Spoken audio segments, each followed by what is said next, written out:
G'day friends and fans, welcome to Dave Talks Stuff Ukraine War update for the 26th of February 2026. The war continues. The Russians are in week 2 of their rotation, which means most of those who are newly arrived are settled into their third line. The second line has replaced most of the front line. Most of the front line is now engaged in some sort of probing and or offensive actions, though it is reportedly around 200 plus points of contact per day, though numbers are imprecise. Depends who you ask and what time of the day you ask. But generally, Ukraine is on the back foot, and they admit two things to the public. One, they admit they're desperate for more troops. Two, they cannot replace their troops fast enough, but they are starting from a position of having more troops than Russia. Now, yes, Russia has a larger army, but it's not how big your army is, it's how many you deploy and where. So right now, Russia is outnumbered. Now, Russia has formally announced the ceasing of production of the T-80. Many have noted in the last year there have been no new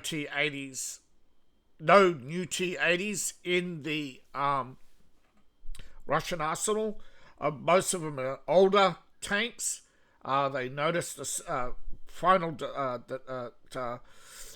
latest deliveries of tanks to India was a technology transfer, mostly of T-72s, which is weird because the way Russia works is they develop a tank, say the T-56, then they upgrade it, the T-72, but that's just testing to the T-80. So why did they replace the mainstay tank, which they had poured so much development in, back? Because they took the T-80 technology back to the T-72 design and taken what they learnt from the so they've upgraded their, I suppose, medium tank, right? They still operate T-56 as a light training tank, but most of their light tanks now are BMPs or BTRs. So they've taken that T-80 technology and split it between the T-72 and the T-90. So the T-80 is obsolete, even though it is, because the T-72 is no longer an inferior tank, and the T-80 and the T-72 and the T-90 are now 125mm, coming to standard.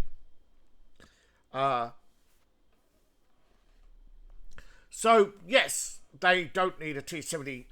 They don't need a T-90, a T-72, and a T-80. The T-80 is split between the two. The T-90 is an upgraded chassis that they can do more with. And the T-72 is also an upgraded chassis which they can make. They call them tractors, but they're gun tows. Okay, but they're getting rid of gun tows. So again, they don't need the T-80, right? So the T-72 is becoming a light tank, light artillery so you got 125. Now the weird thing is the light artillery is actually a 105, but it's a low trajectory, higher velocity. So their tank killer is a smaller caliber, but a longer, heavier shell. And then so you have the artillery, tank destroyer, and standard battle tank. And then that's the mainstay, right? So the T-80, now the T-72, but it's the T-72 design because and layout. And now you got the T-90, which is the, I suppose you call it the winter offensive, the heavier tank. But it too has been modified. It's been made lighter so that it can perform in more environments. So it's got the lightweight of the T-80, but the heavier gun. But the gun is on the same. It's the same. So they're eliminating a lot of their different calibers, but the T90 allegedly is going from the 125 to a 153. So the T90 will become a true heavy tank. So you'll have the T90 Terminator, T90 Artillery, T90 Tank Killer, which is just a heavier 153. Sorry, 152. The 153 is the heavier caliber, right? So you'll have the 153, which is the heavier caliber. Which is weird because in the T72, you have the 105 with heavier shell. Now, these are only proposals, right? And Russia currently is sitting at 6 variations of reorganization. So what they've done is they've actually created 6 armies with different variant equipment, right? And they are fed independently from 6 different regions. So wouldn't you think that is logistically a huge waste of money? Wrong. Because the technologies from one to the other keep overlapping. So you have a T72, it's upgraded to T80, it's upgraded to T90, and then they take that upgraded T90 technology backwards and eliminate the T80. So you have a medium, and so you have a light BTR, a medium T72 Warhorse, and a T90. Now the T14 is becoming the T20. Now the T20 might also be the heavier caliber gun. So what they're experimenting on with the T90 is not production model. So it's the only one factory that's doing it. All the rest are pumping out Terminators. So you got one factory pumping out Terminators. You got 3 pumping out main battle tanks, right? The mainstay isn't a main battle tank. It is a operational tank. It's like a infantry support vehicle, but heavier.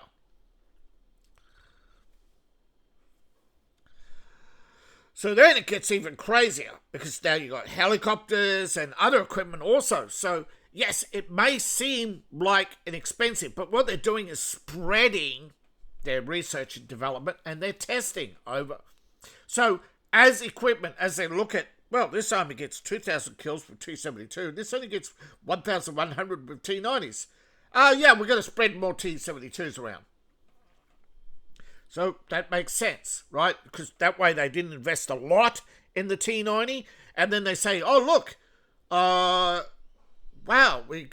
But when we look at the kills of the T90, so there are tanks that, yes, we definitely want the T90 to face up to. When you see these particular tanks, yes, we send out the T90s to respond to them. When we see all the other vehicles, we send out the T72s. When we see only light trucks and infantry, we send out the BTRs. And still use the BMPs for troop, but they're being phased out as well. But they are transforming so that the BTR, I think, is a landing vehicle, Marines, and the rest is a standard land vehicle with some light anti-air cover. So they are all varying and splitting up, but you'll have the 30mm becoming the 35mm. The 30mm anti-aircraft is becoming the 35mm airburst. You have also new rockets. And this is in the span of 6 months. So obviously Russia has logistically been trying to streamline. But they have 6 different regions now with 6 different experimental factories in tanks and helicopters. Which means a big redevelopment of the Russian army was not just Putin talking. Again, that's why you shouldn't watch many other channels, because they're all lying to you 24/7. They always seem to think, right, that first out is best. And unfortunately, too often people think that, right? Russia's, as I said, the Putin is sneaky. Russia is sneaky. Don't underestimate, all right? They put out a story. Wait to see who reacts. I wait for the action and see what action Russia's taken. I rarely listen to the bird talk, right? Because oh no, Putin is misleading everybody and people react to Putin like every time Putin speaks, it's kaboom, right? So that's why you don't take sides, folks. You'll just set yourself up for failure. But unfortunately, yes, the military channels get the million views and they tell you lies. And I'll just keep chugging along because at the end of the day, those million views mean nothing when your country is knee-deep in quagmire because you ignored, while you were distracted by Russia, you ignored the Islamic invasion of Europe. And Russia had warned you. They actually wanted to help you with it, but you didn't want their help. You slapped their hand away every time. Same with the US. The US slapped their hand away. Now Trump realizes that a passive Russia is the best Russia, right? They can arm the world if they wanted to. And there are technologies they have that America wants. And they know stealing it will only just destabilize the world. You know, this is what happened in the 60s. America stealing technology from the Russians, it destabilized the world. More and more people started to hate America. You can't keep going around the world, taking as you please, and expecting everybody to remember you fondly. Just ask Haiti about the French. They're still salty. Mind you, the Haitians are not moral people themselves. So you don't... So, as salty as they are about the French, they're rather ignorant of their own crimes against humanity, and the Dominicans, who handed their morass back to them time after time. So we have airborne rocket. Is it? I believe it's called an airborne rocket attack on Kiev. A drone and artillery attack. Drone, artillery, and a missile attack here in the north. We have a mass drone attack on Kharkiv. We have renewed offensive actions with very little results, but renewed offensive actions here on the northern front. We have new offensive incursion into Kupiansk. We have continuing grinding actions here. Lots of grinding. The lineman front is stalled, but they're still grinding. A bit of action and a bit of advancement here on the central front, though most of the central front is frozen, but its tail end at Krasnovia is seeing some action. Well south of Krasnovia, the main battle group center has yet to break the Ukrainian lines there. So you have still this stalemate at Krasnovia, right? But in other areas, Ukraine is slowly losing territory to the Russians. So the grind continues, but there's been Rodinski, some action and movement. Russia's taken more territory here towards Henryshny. They are fighting at Novorossiysk. They have taken more territory here north of Pavlovsk. Not much, but it continues. They are pushing all the way up. They'll soon already encompass the military base, but the Russians are within sight of the Ukrainian docks. So the Ukrainians can't even come down river without being canal river without being assaulted by Russian light artillery. Mostly light artillery, light action across most of the front. Very little offensive actions. Again, rocket and bomb attacks, glide bomb attacks on Ukrainian positions. Ukraine is losing territory. The Zaporozhian front is advancing, hence the title. Now you see there are still areas where it is frozen and areas where they've made some progress. More of Hulapol has fallen to the Russians. Russians attacked again some positions with airborne artillery. These are, I believe, there's 50 and 250 kilogram bombs with rockets on them. Yeah, aerial artillery. They're not rockets, they're big. Technically it's a bomb, but it's fired like a rocket-assisted shell out of a launch tube. It's a hybrid weapon. And of course the Russians and the Ukrainians are doing their usual street battles in Zaporozhia. Again, the Russians have the advantage in most areas of the war except for propaganda. Definitely the West propaganda is much higher. And here are a bunch of sods pretending they're shooting at drones. Yeah. Anybody want to tell me how long he's going to have a shoulder for? Or this one? Right? Just lightly resting the corner of your butt. You know? That little, on the soft part of your flesh. Yeah, how long? Well, it is a vest. He's resting it on the hard point of the vest where it's clicked in. So he's also going to break his strap. Okay? And, yeah. This gnome, right? This... yeah. Is he shooting a drone or straining to take a shit?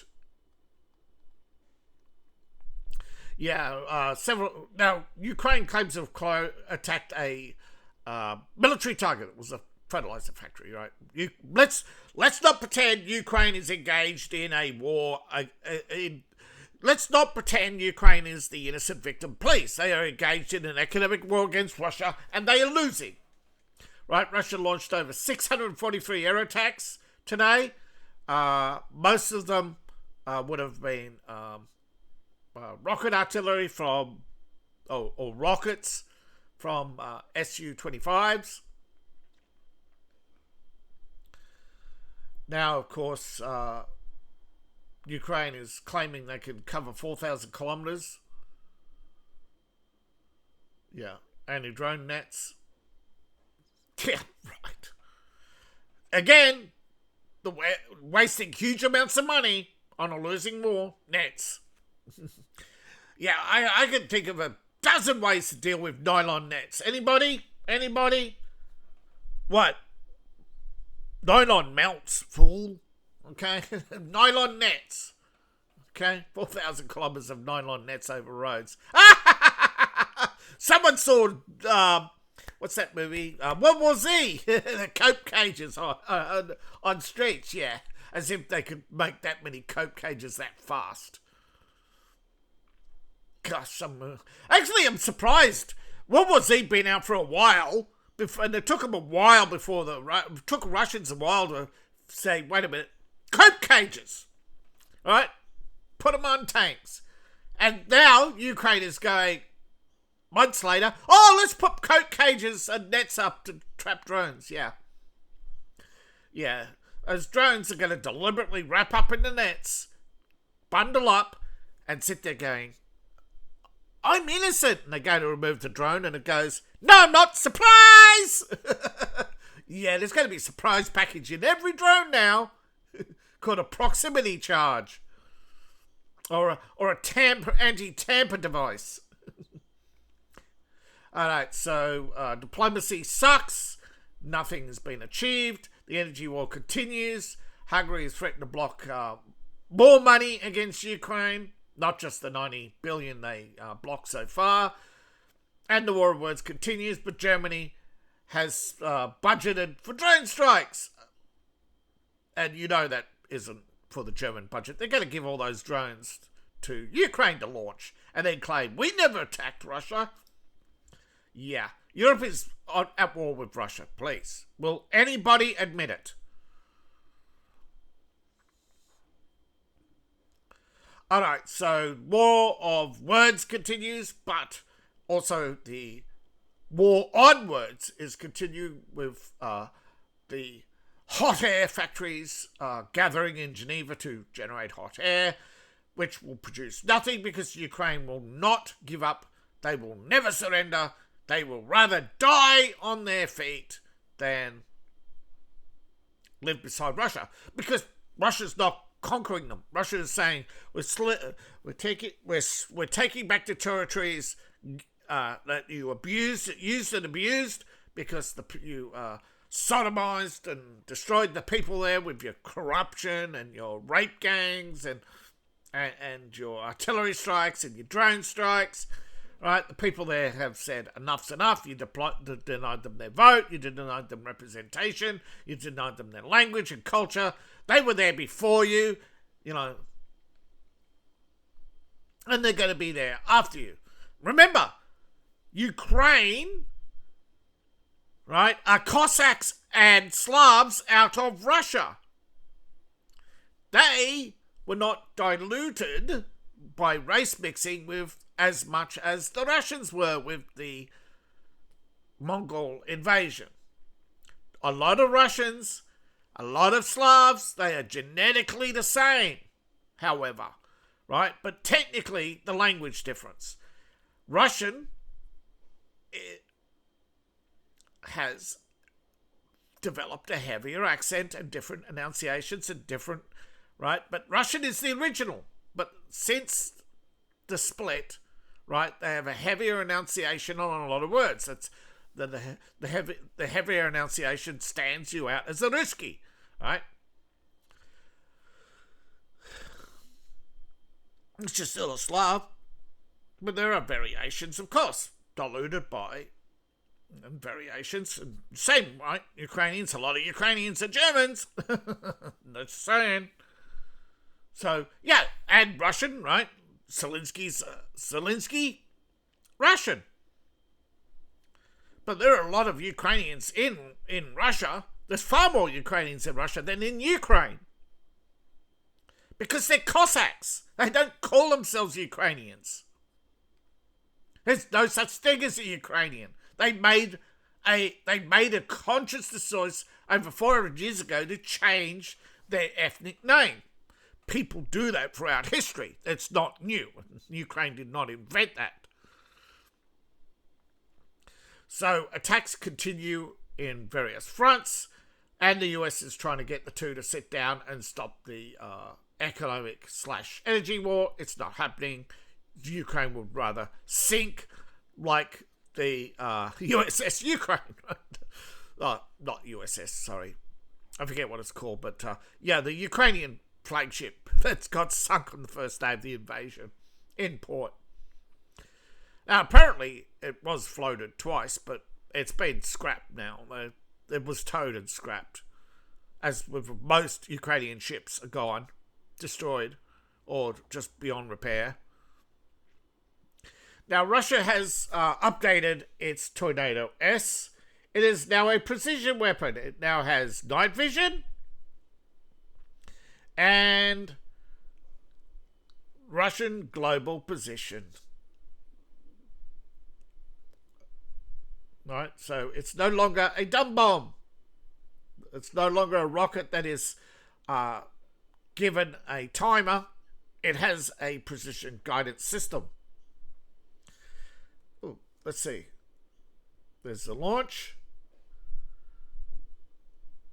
It can hit within. Okay, you can see the position of Russia is within meters. But still, right, still better than artillery. Or dumb munitions, as you would say. There. Yeah, there's a precision hit. Yeah. So there we go. They're upgraded launch tubes. They're bigger, by the way. They're not 122. I believe they're 132. So 135. There's the close-up of the... So, yeah, the second one hit the factory. First up in the top corner. The second one exploded behind it. The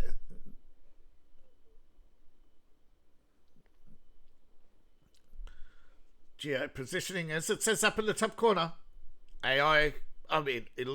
Illustration. Right, as the... They use, of course...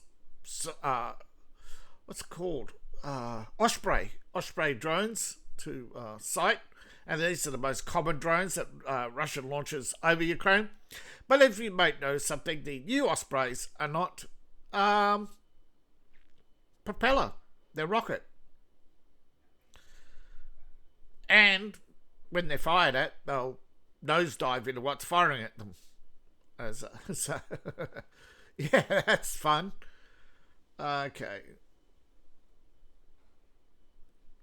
Yeah. That's different munitions. There's, but uh, probably playing audio, you do run into copyright issues. But okay, so here we go.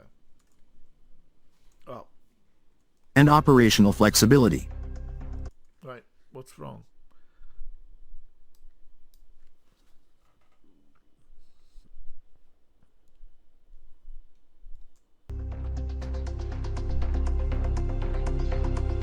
The Tornado S. Accuracy, survivability, and operational flexibility. They don't explain the. I believe those are decoys, electronic warfare decoys. Flexibility, yeah, they. Yeah, if you notice, right, with the launch position, right, you do have a few tubes that are not real, or the dummy tubes just there for weighting and ballast. But you have the really big boy, okay? This is the yeah, you want to poke someone in the eye and really hurt them. Yeah, this is a single Tornado S system that is real, like just stepped up. They have a array of sizes. Yeah, there's a standard off-road truck.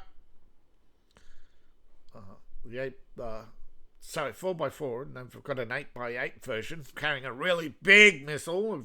If you've seen it, right? They call it the Satan, and then there's the Satan 2, the nuclear missile. But yeah, the Satan. Yeah, you really know what you're doing when you name your weapon Satan. Okay, you know what it's for. Okay, you definitely know it is a poke in the eye. But there you go. They've different munitions, upgraded all the systems, and they are expecting deployment. Well, this is final testing, so they're expecting deployment over the next 3 to 6 months, which is in time with actually ending the war, oddly enough, which doesn't make sense unless they expect, no, the war will not end.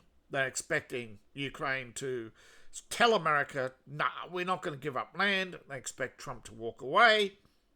They're actually betting on it by the looks of it. But Ukraine is increasingly desperate and has used toxic agents against Russia. Russia has made formal protests and delivered the evidence to the UN Security Council. But the resolution is to take no action. They're not denying the Russian evidence, but the UN Security Council, with India and China abstaining on the vote, took no action. Now, according to some, they didn't say who or what, how people voted. But it seems to be, yes, overall, no action. So Ukraine will not be punished for using chemical, biological, and or a combination in warfare illegally, despite it being illegal. And you're vowing to crack down on anybody using chemical or biological agents, no matter who they are, which is a lie. Now, according to Russia, that Kiev is blocking the Duma pipeline in order to remove Hungary's prime minister. Hungary has actually put troops on its border, fearing a false flag attack by Ukrainians posing as Russians. But they changed the story to just attack from Ukraine. Now, the West won't deploy troops to Ukraine without Russian approval, according to Russian media. The NATO military presence is in Poland and Romania on the Ukrainian borders.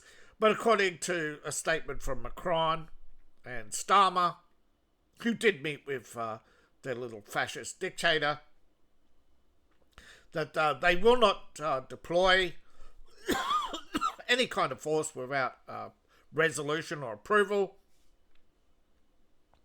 That even Macron admits that they will seek Russian permission before sending in peacekeepers. The US, when asked, said that they will not interfere with French operations if they go ahead, but nor will they defend them if they get attacked, which has upset France.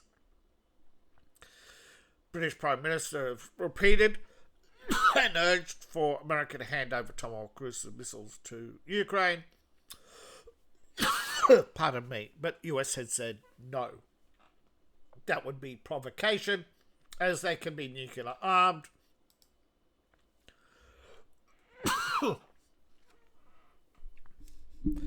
And they also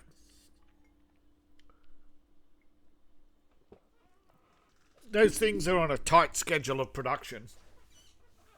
They are one of the most sought after missiles in the world. They are currently being built as anti-ship missiles for Taiwan and Philippines, and possibly the defense of Vietnam.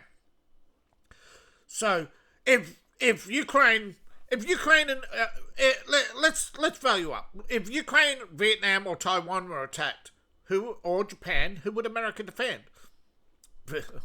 Well, it would be Taiwan, Vietnam, Japan, Korea, the more important countries, right? Where would you be without Vietnam on shoes? Where would you be without Japan on technology? You want to admit it or not? Where would you be without Korea on telephones? You want to believe me or not? But Taiwan, where would you be on Taiwan without memory chips? That you cannot deny. Well, no matter how much cope and seeds you have, right? Those 4 Asian countries are far more important to you than any other country in the world. Unfortunately, for Australia. But that's just the reality, right? We're way down the list, but Ukraine's at the bottom of priorities. According to the Russian Federal Security Service, or Security Bureau, the Federal Security Bureau has intercepted another Ukrainian plot. This is the second Ukrainian plot this week. The first was in Moscow. The set was where they opened fire on police and fucked around and find out. So another fuck around and find out. Ukrainian agents were arrested on their way to an airfield where they were going to carry out a military attack with some drones. They also intended to basically cheap drones with cheap model loaded with fuel, basically douse the engines and set them on fire. They planned to infiltrate the base as local workers, but yeah, they planned to smuggle in the drones onto the outskirts of the airfield to bypass air security. Now, according to this, they homemade incendiary at home and were caught with it at the airfield. So, any sympathy? No, none whatsoever. You fuck around, you find out. These are delusional muppets. You should definitely, in wartime, never get involved, right? And never volunteer for special operations or anything like that, right?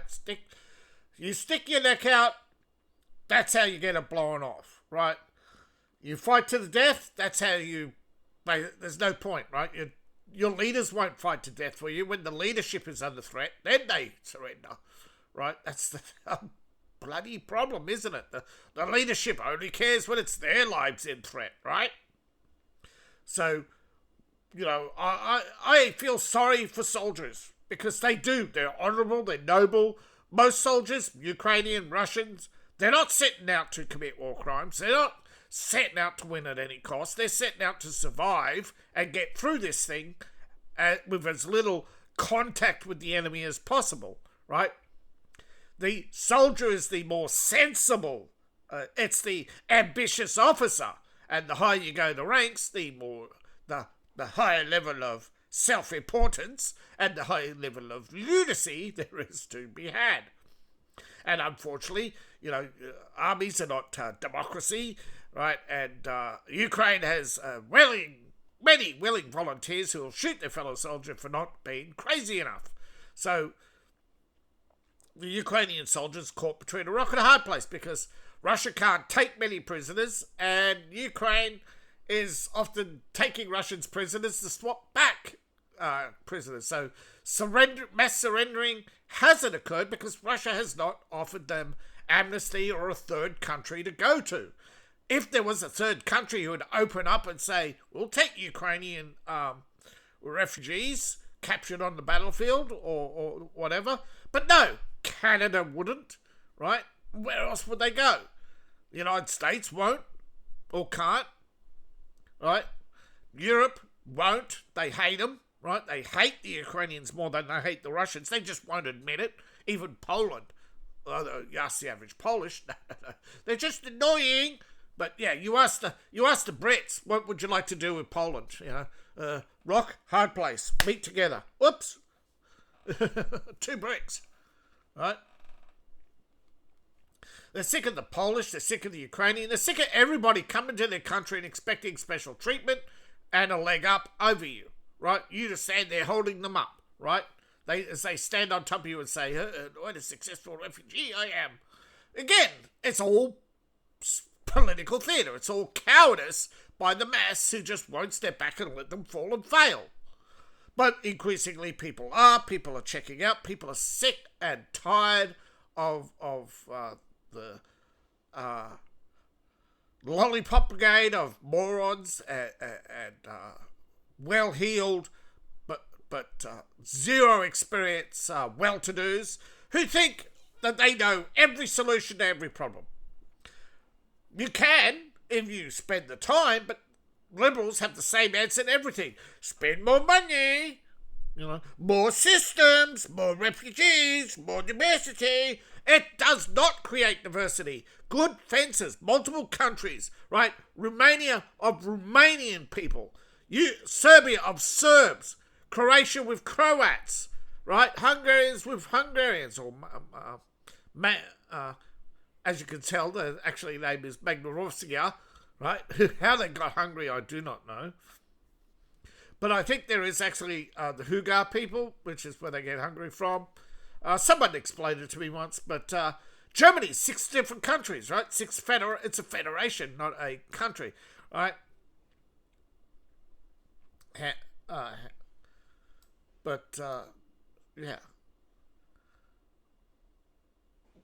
As you could tell, they didn't actually have to go, once Poland fell, they didn't have to go far to Berlin, right? Should have moved your capital to Hanover and never fought in the Western Front, and Germany would have won the war. But anyhow, next time, right, fellas? Yeah, 3rd time's the charm. Ja, jawohl, 3rd time's the charm. Let France fall on its own. No need to occupy. They'll take themselves out of the war. We know that now. So, where do you go from here? Obviously, you go to your telephone and say, hey, Congressman, you like Ukraine? Go live there because they ain't going to vote for you. Click. Right. The more you do it, the more they know. The more letters to the editor, the more letters to Congress, the more letters to anybody and everybody. The more people who say, fuck Ukraine, watch my videos, make them popular, fuck Ukraine, right? Comment in the comment section below, fuck Ukraine, right? The more people do it, okay? The more people who watch, right? The end will be nigh, right? You cannot, if you keep watching pro-Ukrainian war videos, Europe will keep thinking you're pro-war.